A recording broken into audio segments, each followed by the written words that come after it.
Hello friend, अस्सलाम वालेकुम and welcome to Mohammad Nadeem channel.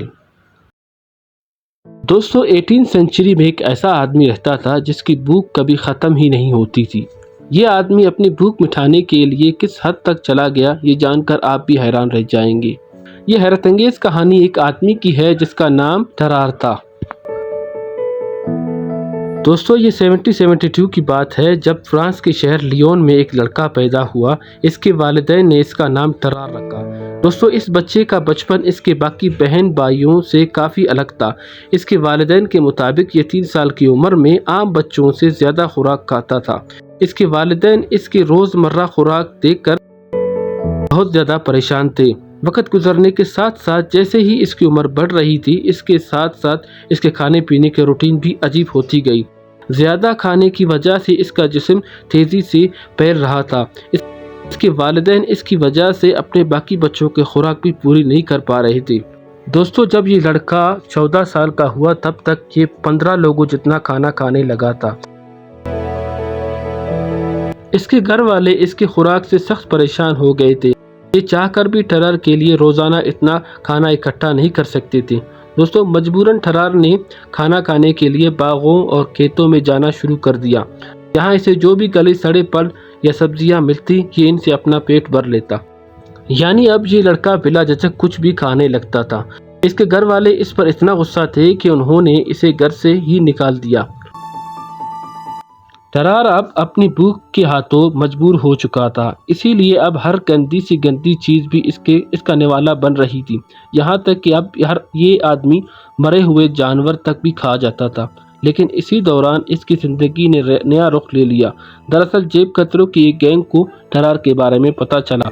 इसने टरार को एक अजीब काम पर लगा दिया। टरार अब स्ट्रीट में लोगों के सामने परफॉर्म करने लगा। लोगों को मुख्तलिफ चीज़ें खाकर दिखाता था और दूसरी तरफ जेब कतरे इस परफॉर्मेंस के दौरान लोगों की जेबें काट लेते थे। इस तरह ये लड़का अब अपना पेट भी भर लेता और इसे कुछ पैसे भी मिल जाते। अगले 2 साल तक ये लड़का यही काम कर कर अपनी भूख मिटाता रहा। इसके लिए बिल्ली, सांप, चूहे जैसी चीज़ों को खाना एक मामूली सी बात बन गई थी।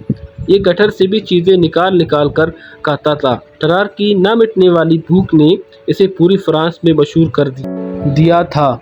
दोस्तों, ये 1788 का एक दिन था जब ये एक शो के दरमियान अचानक से बेहोश हो गया। लोग इसे फ़ौरन हॉस्पिटल ले गए ताकि इसकी तबीयत सही हो सके। लेकिन फिर एक अजीब वाक़या हुआ। हॉस्पिटल में एक दिन ये लड़का भूख से निडाल होने लगा। तभी इसने एक डॉक्टर की घड़ी और चेन खा ली। डॉक्टर भी ये हरकत देखकर हैरान थे कि आखिर ये आदमी किस मिट्टी का बना है। 1792 में इसे फ्रेंच रेवोल्यूशनरी आर्मी ने जासूस के तौर पर काम मिल गया। लेकिन टरार की भूख अब पहले से भी ज़्यादा बढ़ चुकी थी। अब ये खाने की चीज़ों के अलावा लेदर, प्लास्टिक, लकड़ी की चीज़ें भी खाने लगा था। इसके साथ काम करने वाले फौजी भी इसके पास भी नहीं बैठते थे क्योंकि अब इसके जिस्म से बेहद बदबू आती थी। दोस्तों, 2 साल के बाद इसे अपनी इस आदत की वजह से आर्मी से भी फारिग कर दिया गया। टरार की उम्र में जब 24 साल हुई, ये बहुत बीमार रहने लगा। लंबे अरसे तक इसके इलाज भी जारी रही, लेकिन इसकी ये बीमारी ठीक नहीं हो सकी। दोस्तों, 1798 में टरार की डेथ हुई थी। इस वक्त इसकी उम्र 26 साल थी। टरार के मरने के 7 साल बाद और पता चला इसे पॉलीफेगिया नामी एक कंडीशन थी। असल में इस बीमारी में इंसान भूख मिटाने के लिए कुछ भी खा लेता है। दोस्तों, अगर आप मज़ीद इंटरेस्टिंग वीडियोस देखना चाहते हैं तो मेरे चैनल को लाइक, सब्सक्राइब और शेयर करें और कमेंट में अपनी कीमती राय का इज़हार करना मत भूलिए।